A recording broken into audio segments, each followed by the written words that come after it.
Hi everyone, my name is Vincenzo Berghella. Welcome again to another sessions of AJOG MFM Live with the Extraordinaire within me, the brainchild of Drs Narang, my friend and colleague here. We have an extraordinary guest today. I guess first of all I should say Happy New Year to everyone. It's December 31st today.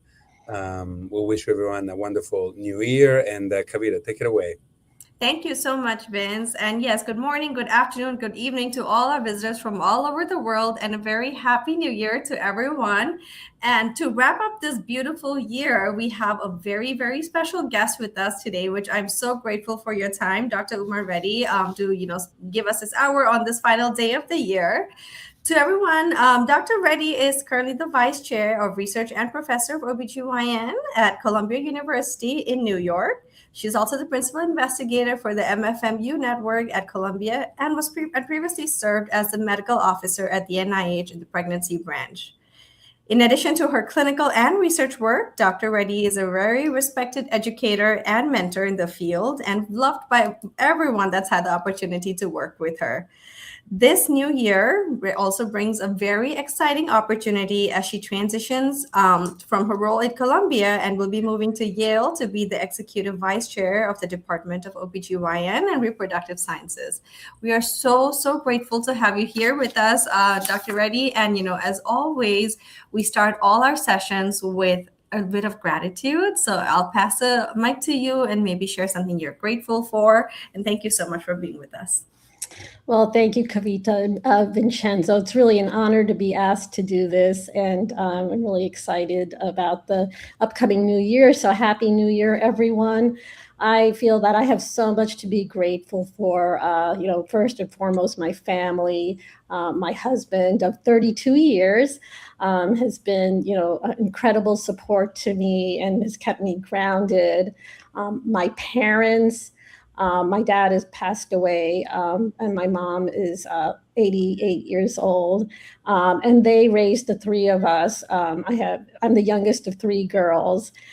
So when my parents came from India for my dad to get his PhD in engineering, and my mom, just finished college, and that was it. And then they came.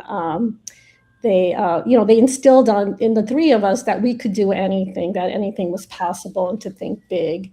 And my mom is like one of the smartest people I know. She's just so wise.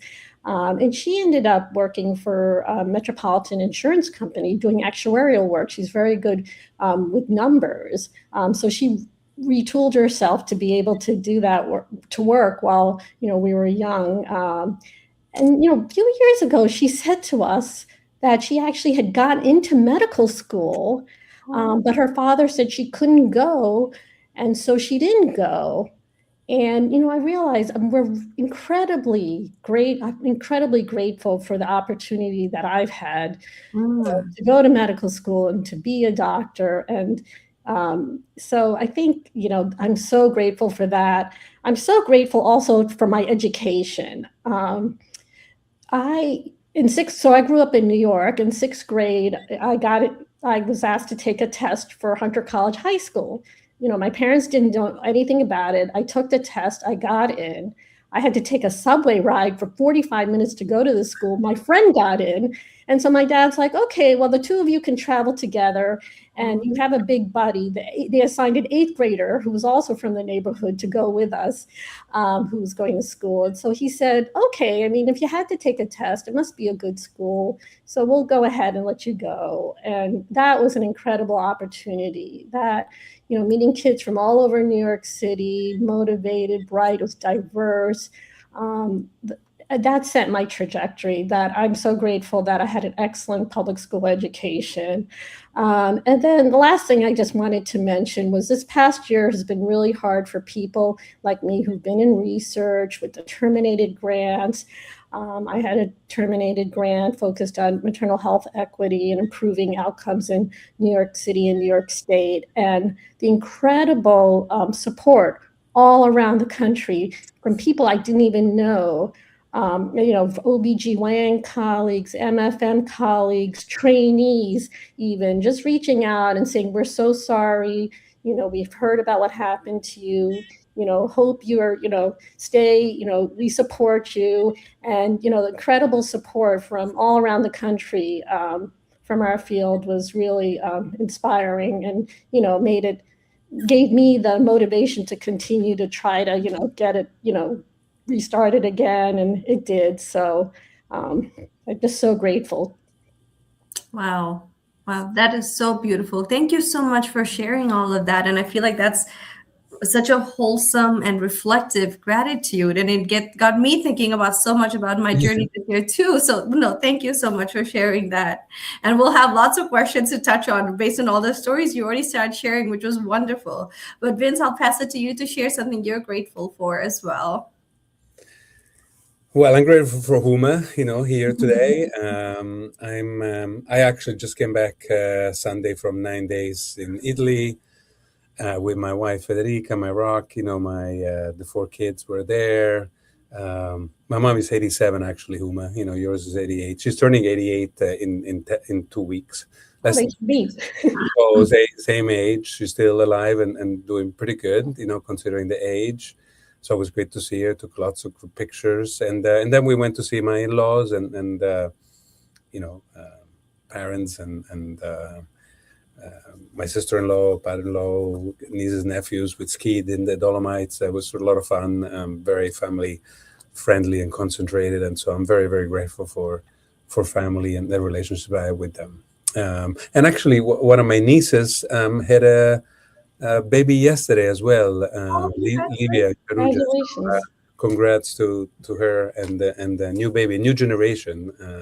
Now their grandmother is a great grandmother. It's amazing how things change. Yeah, that is so special. Well, congratulations to your family, and I'm so happy you have had a wonderful year. Thank you for sharing that, Vince.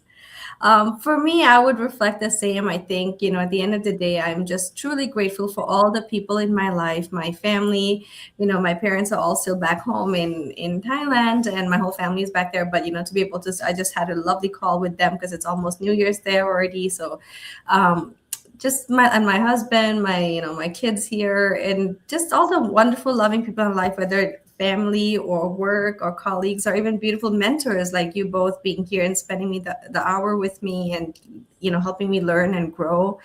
And I'm grateful for all the opportunities that came my way this year. I moved, started a new job, and it's just been an incredible journey, and it leaves me feeling very excited for next year. So I'm grateful for all of it.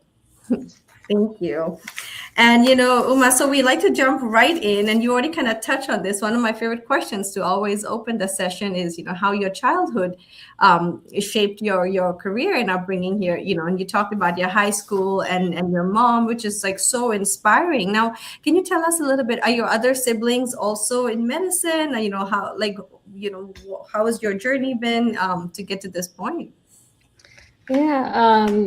So I do. Yeah. So I have 2 sisters, and one is a psychiatrist, and then the other one is in finance and works for the office of the comptroller, actually. So they audit banks. So both very accomplished themselves. And like I said, actually, going to Hunter really changed my trajectory because just the classes and the experiences, and like we would, have assignments. I'd be like, I can't believe we have to go to a museum and like write about, what, exhibits are the most interesting and why. And they pushed us like that. But actually, senior year, they had this program where they said, if you could take full day classes like everybody, or you could spend half a day in an experience either working or doing something that contributes to your development. And at that point, I had got into bridge. So every day, starting in 11th grade, I played bridge with 3 people, 3 guys. Oh, actually 1 woman and 2 guys. So we were friends. We started playing bridge at lunch, and I loved it. I was like a total geek, right? So we would eat lunch and play bridge. And then we got to senior year, and the 3 of them were like, we found a perfect thing. So Mount Sinai is nearby. We can, volunteer. They have research labs, but, we can spend 2 hours in the cafeteria, free lunch, and we can play bridge. And then we can, go to the, internship and, just work in those labs. And I was like, okay, it sounds good. We can continue to play bridge. So it sounds good. So that's what we did. And then initially in the lab, it was a biochemistry lab. And, I wasn't particularly interested, but, I did, they showed me how to make gels and these skills. And, then slowly I started to ask, what are we doing here? Start to understand the point of the lab. And they were, studying this important enzyme and heme synthesis. And then, the head of the lab, realized I was actually taking an interest. It wasn't more than just, doing the lab function so they can do their experiments, and explained it to me and the importance of, heme synthesis and this particular enzyme, the diseases it was involved in, and said, if you're willing to do a literature search and help us, you could be part of the paper. And so by the end, that was like they included me on the paper, but it was really interesting. So I was really interested in I thought basic science research was very interesting. And then, I went to Brown for undergrad. And so, I worked a year in a viral oncology lab. And, I thought that was, what I was really interested in. So I really, attribute the research bug, from that experience at Mount Sinai, actually. And then, in college, my freshman year, my husband lived above me. And so we met the first day of college, which also was his birthday. He turned 18. And I have to say, it took much longer time for us to get married. But it took 7 years later. But, neither of us, had parents who were doctors.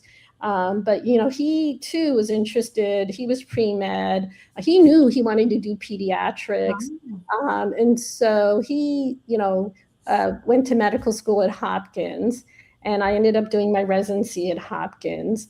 And, so we had the world in front of us. We graduated with a lot of debt in medical school, both of us. I mean, it's equivalent to a huge amount now. I mean, it was a huge amount then. But we worked hard to get where we were. So, we felt that we should do what we want in life, like out of our career. We're going to pick what we want to do. And he's had really satisfying career as well in pediatric infectious diseases and maternal infant HIV transmission. So I'm really proud of him, our two sons.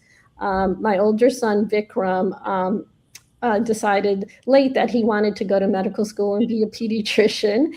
And so now he is a chief resident here in Austin. I'm with him right now. Adult Children's Hospital, and he's going to do a fellowship in developmental behavioral pediatrics. Our younger son, Vinod, is an engineer, and he works for the Department of Energy on the electric grid infrastructure and improving it, which even I understand needs improvement. So really, I'm just so proud of them and what they're doing and their dedication to helping others. And our family's gotten bigger. So Vic got married, and he and his wife, Anisha, who's wonderful. And it turns out she's an OBGYN resident. Oh, and wow. And I'm so glad that his mom being an OBGYN didn't rule her out, that he didn't hold it against her. So that's also reassuring, the work-life balance. And I have a beautiful granddaughter. Her name is Leela, and she's 3 months old. So I couldn't be any more happier or ask for anything more from my family.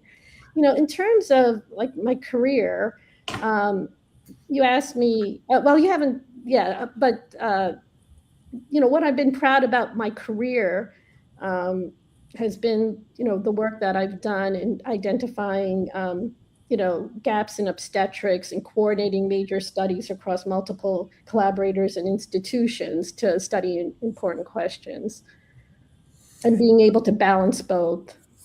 Wow. I've been so impressed, Uma. It's great to share all this warm feeling, about family. Yeah. And, we've been friends for, I guess, maybe 30 years or so. And I've followed you, so impressed about your relationship with your wonderful husband and your two kids. You always talk about them first every time we meet. And now you're going to talk about your granddaughter, which is great. One thing, since we're at the beginning, is I always like to ask about, drive, and you touched on it first, because, like you said, it takes a lot of work, to get to where you are. And as we will later go into your career choices and steps, you mentioned your mother. What can you expand on that? On where you found the fire within. We have had a lot of first generation people. Maybe being a lot of people. Like you had the experience. Your mom got in medical school, but couldn't go. How do those things shape you? I think we're shaped from those experiences since we're 4 or 6 or 8. Very early on in life, and maybe you could expand on looking back, what gave you that passion, to study so hard and with a big smile, like you always have, in such a positive way, do some things that to others are pretty amazing. I mean, I find, our field so interesting. And like, looking back on it, actually, I wasn't one of those people. So when I was in high school, like I liked science, I loved math, but I also liked, I love reading. Like for me, reading novels, just reading the paper. I'm an avid reader as well. I think that I feel like medicine, we get to do all of that, and be part of people's lives and help them.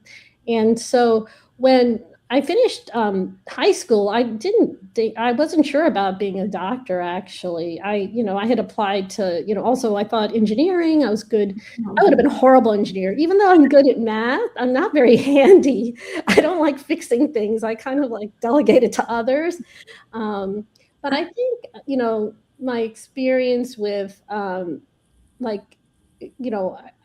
really felt that my experiences, like I, worked, I volunteered in a hospital, and just talking to patients. This was in high school, plus the research and seeing how the research can improve, lives, make a significant impact. And seeing that early, was really, motivated me. And then my mom was always, she is so wise. She's also reads, avid reader. I get that from her. But even like, she would ask me questions about, like, when I was like talking about science classes or whatever, just really insightful questions. And then, even through undergraduate, and when I decided, in medical schools, she would ask me questions, and always does. Like, if you talk about patients, she'll always ask me questions. I'm like, wow, why didn't I think about that? Or, why hasn't anyone thought about that? And then she's also really great with her hands. Like she knits, she crochets, she quilts. There's something about her. Like she's quietly wise too. So if you meet her, people talk to her, like she's relatively quiet, but people talk to her and tell her about her life. So, it's funny. My dad, I had mentioned, he was an engineer. And so people always say, oh, you got your, brains from him. It's both of them. Wow. No, I love that. Thank you for sharing that. Because, I think you're right. Sometimes people look at the external career and as the only person who gives brains, but like you got so much wisdom from your mom, even though, she didn't have all that. That's so wonderful. Thank you so much for sharing that.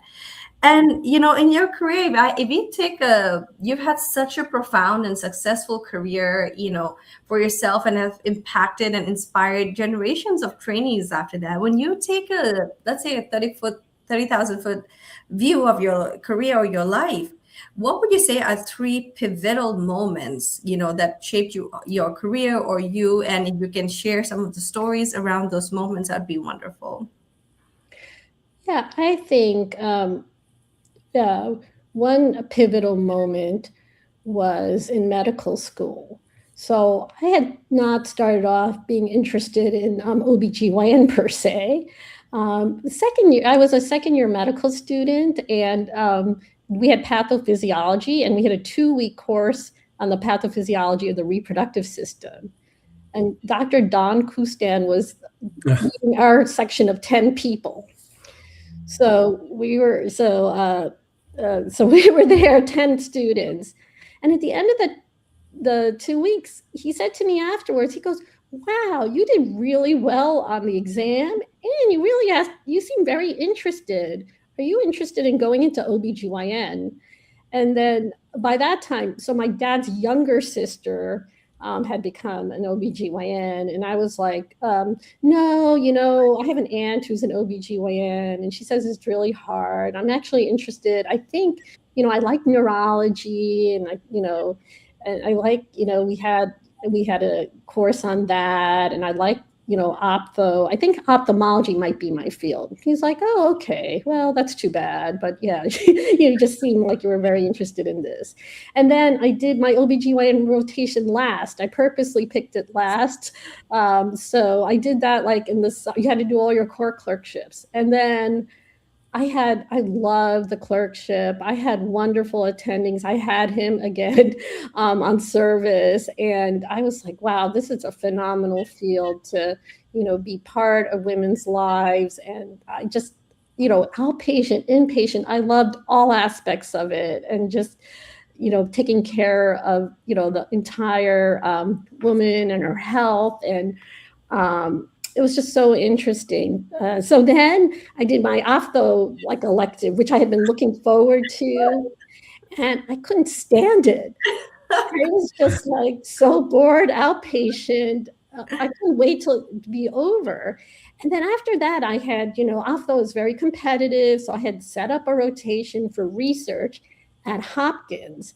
And so I had, this really preeminent ophthalmologist, researcher, Dr. Irene Womany. I had set it up as a visiting medical student from Brown.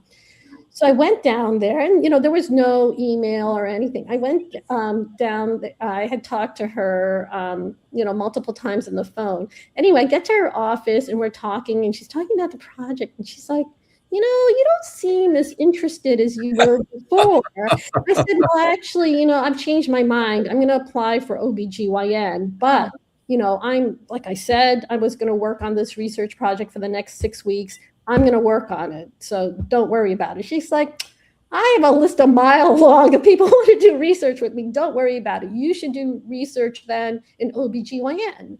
And I'm like, "Well, I don't really know anyone here. I'm a visiting medical student." And so she's like, "Well," she opens the book and she's like, "Okay, maternal fetal medicine, Dr. Tim Johnson is the division director. You should go over and just tell him you want to do research." I'm like, "Just walk over?" She's like, "Yeah." And she told me how to get there. So I get there, and he has 2 assistants, admin assistants sitting outside his door. And they're like, "Who are you?" I said, "I want to make an appointment with Dr. Johnson. Is it possible to meet with him tomorrow?" They're like, "No." I'm like, "Sometime this week?" They're like, "No." I said, "How about next week?" They're like, "No, he's very busy." And then I started sweating. I was like, "Oh my God, here I am. I signed up for a rotation for 6 weeks. I have nothing. This is not good." I guess I could go back to doing the ophtho research. Then he came out actually, and he looked up. He's like, "Who are you?" And I explained I was a visiting medical student, that I want to do research. And I'm not making this up. He said, "Come in here." And he handed me a stack of papers and said, "Here, take these papers and come back tomorrow at 8 a.m. and tell me if you can come up with a research project." Wow. And so I did. I read those papers. I pulled an all-nighter, met with him. We came up with a research project. And, at the time, they had a monitor that did non-stress tests and could pick up fetal movement. And there was the thought that as you go closer to term and in labor, that there's decreased fetal movement, actually. So that was the thought. There were some papers on that. But there wasn't really good evidence. And, obviously thinking that fetal movements decrease in labor, that has clinical implications if you're thinking that's the norm. So he said, "Okay, well, you can use this monitor. Let's monitor." And came up with a study design. So I monitored I wanted normal patients in labor to monitor fetal movements with this monitor and to characterize it. And that's what I did. So I was there on the labor and delivery unit at, all hours. It was very hard to find normal patients. So I was pretty vigilant in finding those patients. And that was my first research project. Wow. And, I went back to Brown, and I ended up, doing, more, maternal fetal medicine and sub-Is and just loving it and applying for it. And then in the meantime, so I was a fourth year, and SMFN, which was the SPO, Society for Perinatal Obstetricians, Dr. Johnson reached out and said, yeah, you should send an abstract of your results. And, back then medical students didn't, they didn't present at meetings or anything like that. So, he helped me write the abstract. I sent it in. It got accepted for poster. The meeting was in San Francisco. I didn't have money to go to San Francisco. So, he helped pay for me to go to San Francisco. I went to SMFM meeting and was just like blown away by the research and how much is being done, how much we didn't know, meeting, people in our field. And he introduced me to lots of people. So that was pivotal. That changed the entire trajectory. Another point where I think my trajectory was changed was when I was a fellow at Jefferson. Vincenzo was our attending, and I was a fellow. And, just the wonderful research going on. It was part of the Maternal Fetal Medicine Units Network. And Ron Wapner was our fellowship director. And he would question every single thing. Like whatever we said, he would say, why? Why do you do that? And I just realized how little we knew. And then, at that time, we were giving steroids every single week to patients. And he goes, does that make sense? I'm like, of course it does. Everybody's like, well, if they're undelivered, they could deliver in the next week. And then they wouldn't have the benefit of steroids in their preterm. And, he ended up doing a study showing that that was not the case, that it wasn't helpful. And in fact, it was, in the short term harmful. And he really just inspired me to, again, like more clinical research. So, by that time, I was much more interested in doing clinical research. And a couple of things that he did that really made the difference was I said I wanted to get a master's degree in epidemiology and biostats. And so he supported me in doing that. So originally, Penn had an excellent program, but it was 2 years. It was extremely expensive. But I had taken class at Hopkins, so I could do it in a more condensed time in 9 months. And so he said, yes, we'll support you, the tuition. You can do that, but you cannot miss a single call. You cannot, miss anything clinical. And I said, absolutely. And so, I did every call that I was supposed to. I drove down to Hopkins, did my classes, drove all the way back to Philadelphia, would take call. And but that was an incredible, I learned so much that year. It gave me the skill set to be able to do research, clinical trial design, all those basics I got there. So without Ron, that support. And also, when I first started off fellowship, he was incredibly supportive. I had my younger son, Vinod, in August of starting fellowship, and I had a very difficult delivery, actually. And so I ended up with a repeat C-section. He ended up in the NICU. And I had a very difficult delivery, and so my recovery, was very, it was very difficult in the sense that I was anemic, and so I, ended up, requiring. Repeat C-section, if it's a sort of repeat, is okay, but I went, got to complete and pushed and ended up with a C-section. We didn't have the data we have now on that scenario. And so, at that time, everyone VBAC'd, and so that's what I did. And this is also fed into my interests in C-section and how we can do C-sections, indicated C-sections, and lowering the rate safely, which has been an area of interest of mine. But anyway, so it was really difficult coming back. And Ron was like, I understand what you went through. Take your time. He was so understanding. I don't think without his support then, I would have been able to actually finish the first year of fellowship. And so he, personally and professionally was the, epitome of a mentor in every way, and has continued to be to this day. Okay, that's this. I have second one. Okay, and then the third one, you asked for three. No, these are amazing. Yes, please keep going. Yeah, so I would say, so I was, pretty much I felt like I was an academic MFM. So I did my fellowship. My fellowship project was a translational project. We had a patient who ruptured membranes, and they tried to reseal her membranes, and she got to, and she had lost multiple pregnancies, and she had ruptured her membranes early with oligohydramnios. She wanted everything done.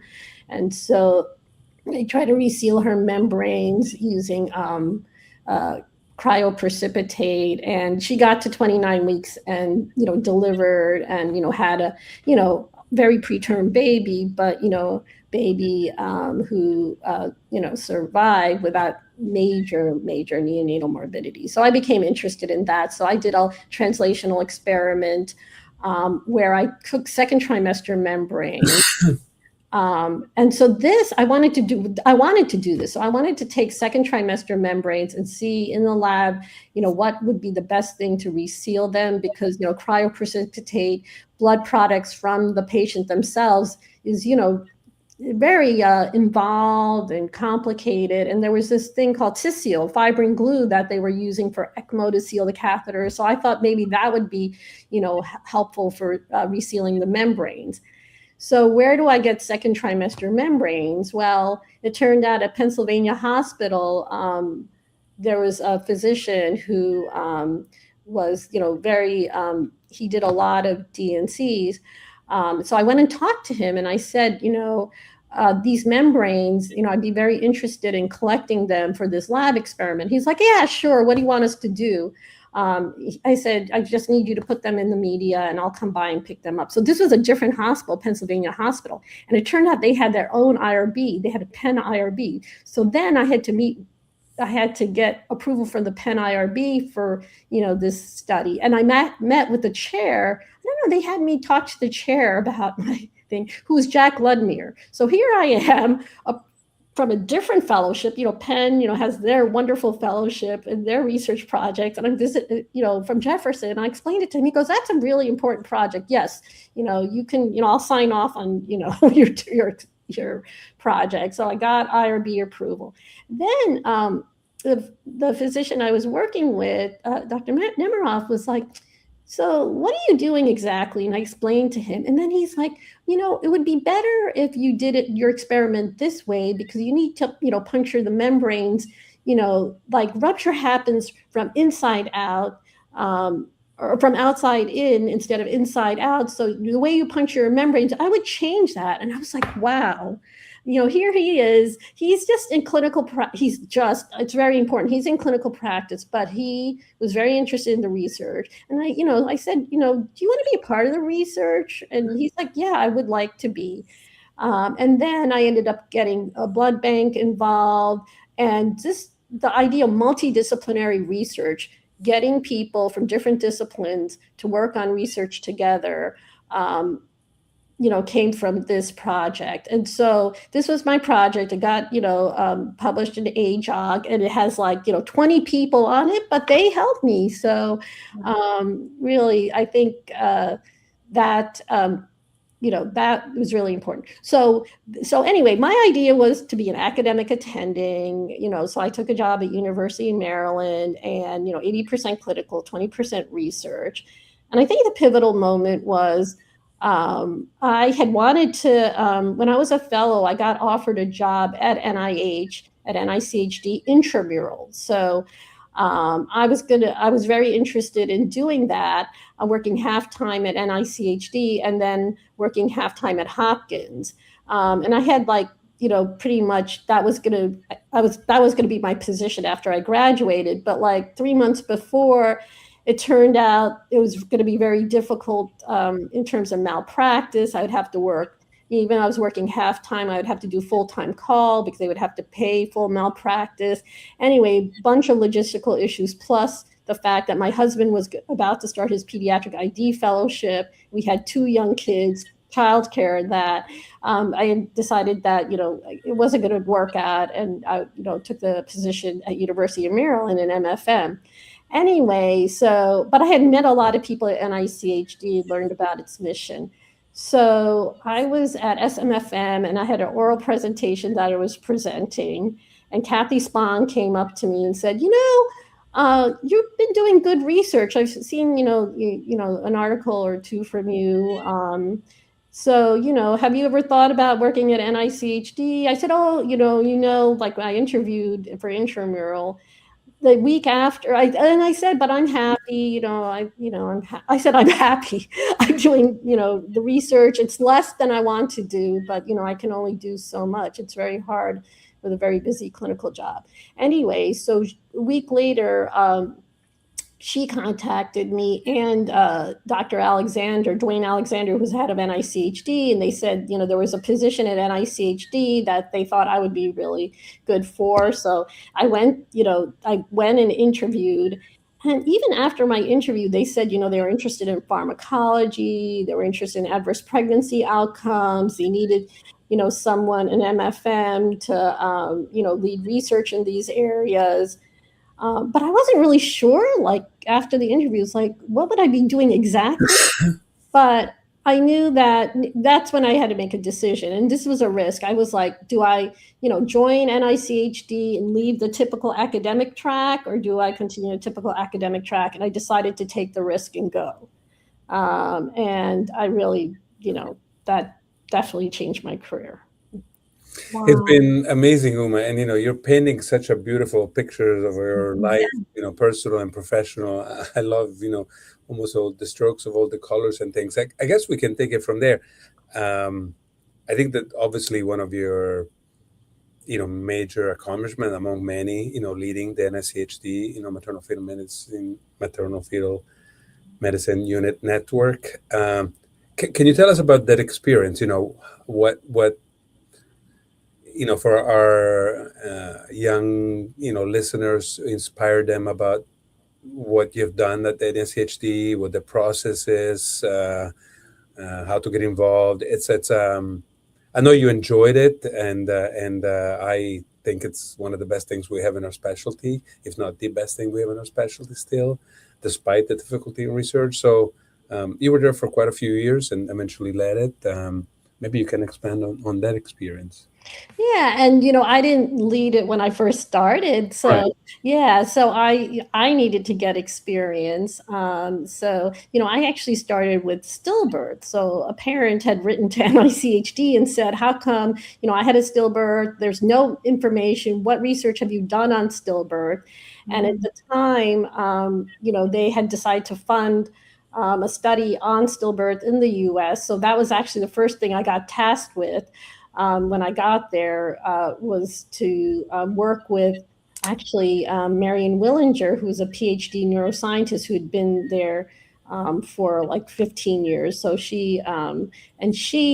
and this is, why it's important to think outside our field. So she was responsible for doing the research, leading research within the US on back to sleep and showing that was associated with decreased rate in SIDS. So they paired us together and said, come up with a study on stillbirth, risk factors and causes of stillbirth. So we together led the Stillbirth Collaborative Research Network.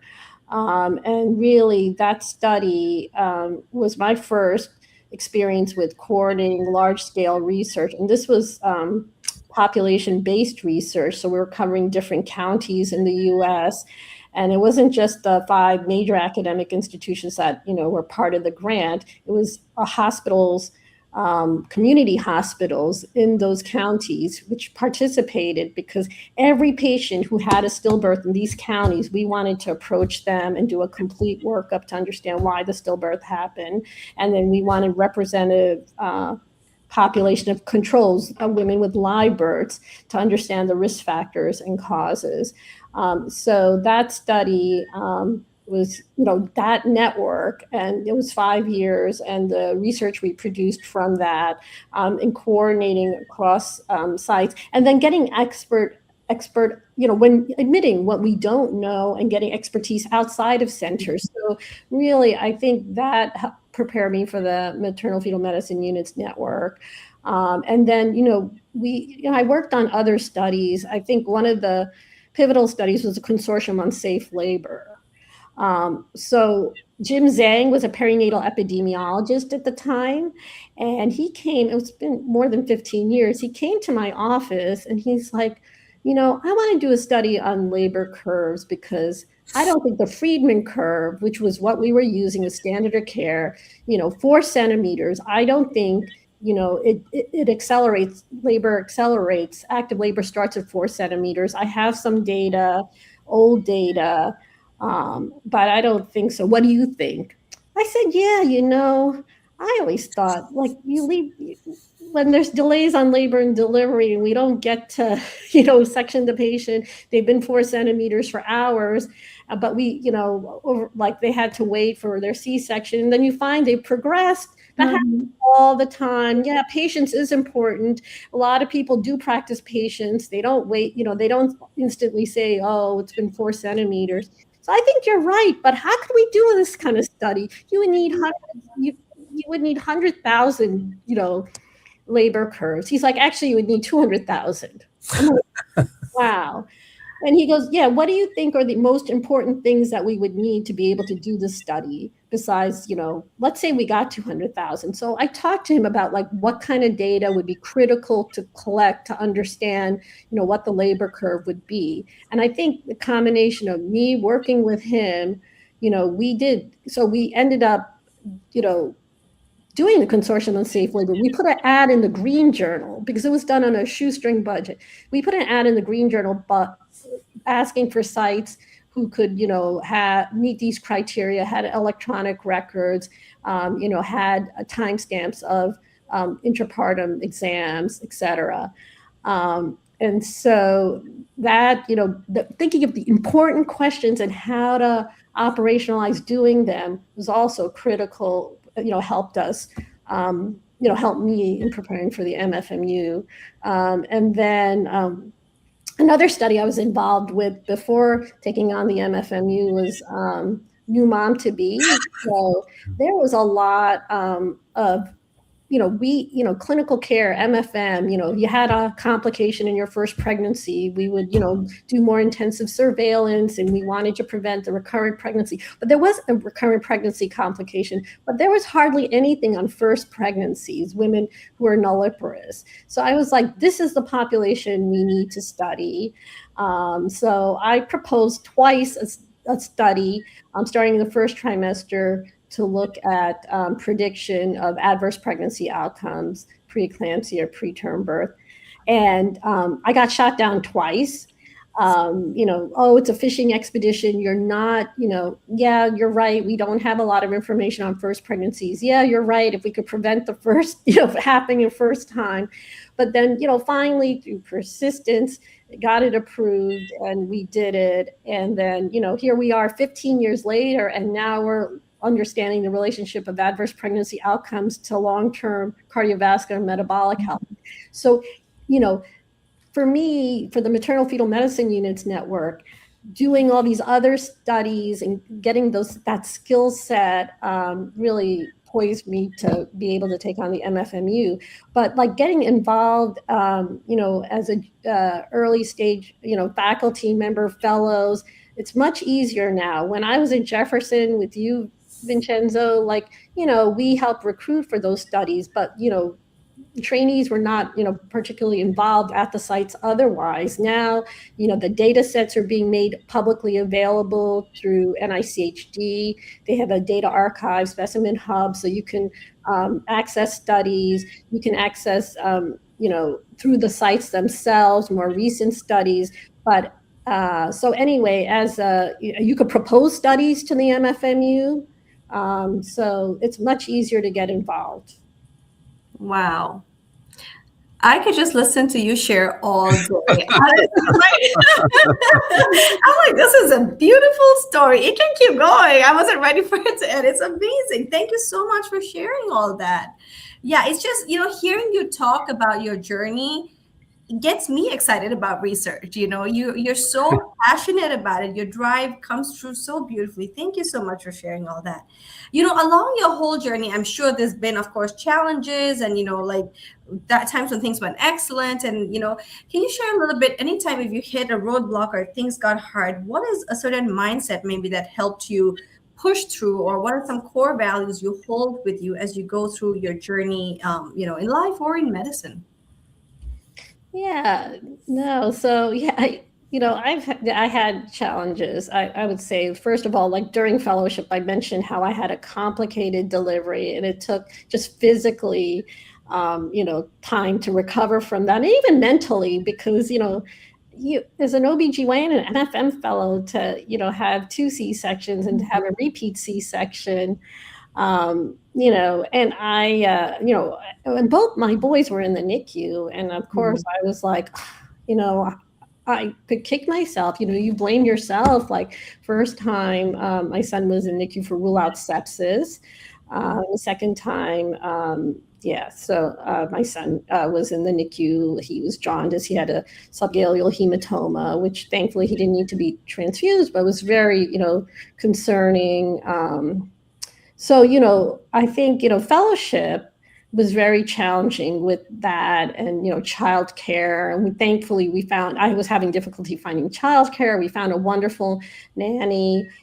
So we were able to, and my husband too, he worked as an attending because someone had to work. We owed money and stuff. So he worked as an attending at Bryn Mawr Hospital. And he also worked at Jefferson. So, we were able to, get by. But, in terms of fellowship, I have to say, I was not the most successful fellowship. I had probably a highest abstract to actual paper ratio, not in a good way. I had lots of abstracts, but conversion to papers was very few. I had 2 papers out of fellowship. I remember Ron Wapner, he's like, you have these, you had 5 abstracts, but you don't have any papers coming out of these things. You really need to, and he goes, some of these, abstracts are very good and need to be, you need to get them published. So, and I would get down on myself. I see other people being more productive and think, I should be, and I had one paper that literally was pretty much written, but I perseverated. It just needed a little more work and I didn't do it. I eventually did not get published. It was really bad because then, so I would get on my, I'd be like, why, how am I going to, be more productive compared to like, what I've been doing. I try to, but I accepted it. I said, I think this is the key. There are going to be times in your life that you're not going to be productive. Something is going to come up, life circumstances, health circumstances, whatever, work circumstances, personal issues, and that you're not going to be able to, devote yourself to your work, fully, or do what you think you can do, and accept that. But, that will resolve and then you can become more productive. I think accepting that. Wow. Thank you so much for sharing that. Of course, sorry for the challenges, but that, being so vulnerable about sharing that, because I think a lot of, people, younger people, when you go through these phases of, like this, when things are slowing down, people, like you said, people can be really hard on themselves. And recognizing that priorities can fluctuate, I think is so important, especially from women, especially when you have children, you feel like you have this responsibility to be a great mom and still perform at the same level at work. And it's okay to give yourself some grace. So I really appreciate you sharing that, Vince, it sounded like you had a question. Go for it. No, Uma, it's been good. I hope people are getting from this, also your attitude, Uma. You're always like this, like you're today, positive, even keeled, strong in a very gentle way, if I can describe it that way. And I think, how people perceive you, I remember you obviously very well as a fellow. We've been friends since. And I think your personal success and professional success also come from you being so positive, available, put up a good face in a difficult situation, even if things may not be going well. And I guess the next question was, you've had so many opportunities, a change in Maryland, NSHD, Yale, Columbia, etc. How do you make, maybe it's good for people to understand how you make career choices. You touched on it some, some was family related, opportunities that came around, but I guess, people are sometimes too afraid to leave a place, or maybe they're too eager to leave a place. How were those decisions made? And another thing I've been impressed to, and I think it's to your credit, is that you remain friends and involved with everyone, with NSHD or with Columbia or with Maryland or with, my son went to Brown, so I have a soft spot for Brown College, and then you went also to medical school there. So those personal, relationships and the career choices, that's the question. Yeah, I think I've always had a global outlook on, my work, and that it's not, just my institution that I'm at, because I've been fortunate to work at wonderful institutions with wonderful colleagues and trainees and staff, and that, I feel like in terms of making a job change, for me, it was always about,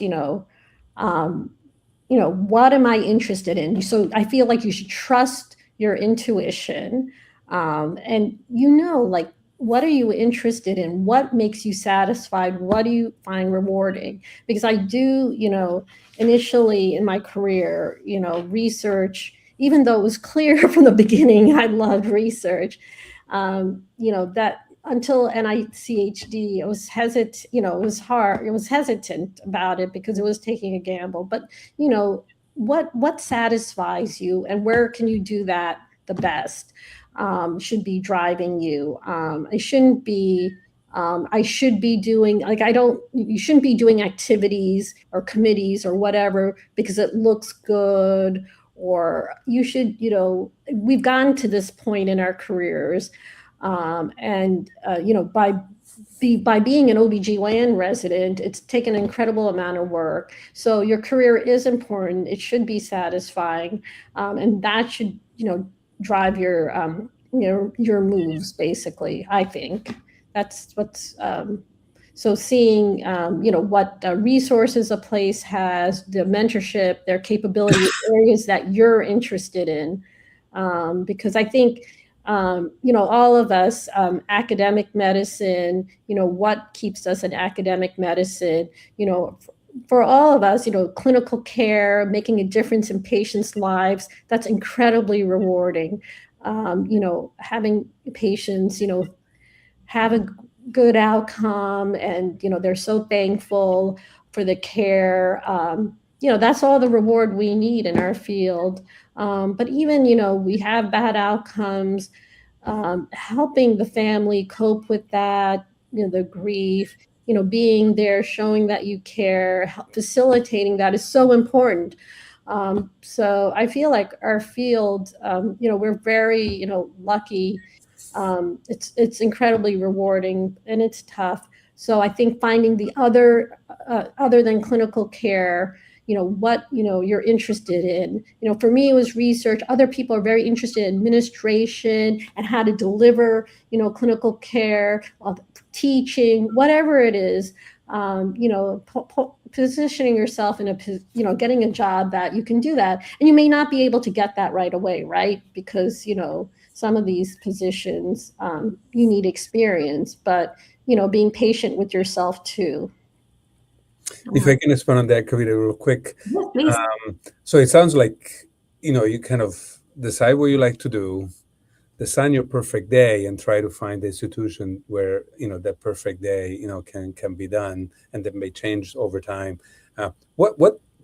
Right now, what's one of the things you like to do the most? What are things that, make you go in flow? I remember Cynthia Janfi, to my surprise, said having an SPSS file in front of her and working the numbers, which really surprised me from a chairman. But for you, what's something that really, you would do for free, like, you love to do, of all the things you do? Yeah, of all the things, I think brainstorming on big ideas. I love that. Actually, someone yesterday reached out to me from a different institution and said they wanted to brainstorm about a grant idea. So I think, really thinking about, to me, that's what excites me, is like talking to someone, in the field about ideas, to really tackle the big problems. I mean, we have so many different issues we could be dealing with, our high rates of, pregnancy complications compared to other countries. And, I'm convinced that, we have to address the disparity. I mean, different race, ethnicities, and communities are much, they have high rates, and we have to get to the bottom of it. And so, that's something, this is more, I've been doing more patient-centered, community engaged research, and I find that really satisfying. C-section rates, an area, Vincenzo, you've been working on for a long time. We still have a persistently high C-section rate. So, tackling that. But I think, so brainstorming about these ideas is what I love. Wow. Oh, that's really inspiring. That's awesome. And, we have last few minutes. I do have a couple real quick questions I do want to touch on. If I had to see Uma outside of the workspace doing something that she loves the most, what is one fun thing you love doing outside of work? Well, I have a couple of things. I love the beach. I absolutely love the beach. I love sitting and reading on the beach, walking along the beach, going in the water. I love kayaking. Wow. Stand-up paddleboarding. I do it. Taking the risk of doing that. So I really, to me, it's very peaceful. It got me through COVID, walking up and down the beach. I lived close to the beach in the beginning of COVID. And the other thing is my sons are avid football fans. So they were both born in Baltimore. They are Ravens fans. We are season ticket holders. We actually go to the games when they're home games, wherever we are. And actually it turns out I'm actually good at fantasy football too. Wow. Yeah. Out of 16 teams on my husband's side of the family. Oh my God. There's a trophy. And it's really the trophy. The money's like, but it's the pride anyway. So that is so fun. Yeah. Oh, I love that. Thanks for sharing that. That's awesome. And we love to end with, if there is one word you could use to describe yourself, what would that be? I would say focused. People say that I am hard to distract. Awesome. So my family, colleagues, so I would say focus. That, once I, start thinking about something, I'm like focused on that and figuring it out. Wow. Do you have any final words for our listeners before I wrap it up for us? I think, first of all, you've gotten here and through hard work, and that, you should trust your instincts. I feel like the times that I haven't trusted my instincts are the times that I, made choices that, were not the best for me and, ended up changing. So I think, trusting your instincts, again, figuring out what you enjoy, and just having a plan. So having a plan for what you'd like to do, short range, 5-year, 10-year plan. So having a plan, but being flexible. So, new circumstances will come up. You'll get offered a job, or, something will change. So, being open to those opportunities and like seizing them when they come by. I think, that would be my advice. Wow. That's beautiful. No, thank you so much. And to all our listeners, first, I just want to thank Uma so much. I think I could not ask for a better day to spend the last day of 2025. This was such an incredibly powerful and inspiring session. And I think what I really realized is from your journey, with having so much drive, courage, and calm, all the right opportunities meet you and guide you to where you need to be. So thank you so much. And I wish everyone a very, very happy new year. And also want to leave a little gentle reminder to everyone that, New Year's, we all are setting new resolutions and new goals. And sometimes halfway through January, things got to go sideways and you never have to wait for a new year to start again.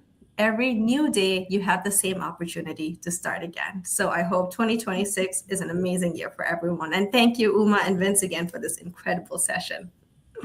Thank you. Thank you, Uma. Thanks you, Kavita. Happy New Year, everyone. Have a great day. Thanks. Wonderful.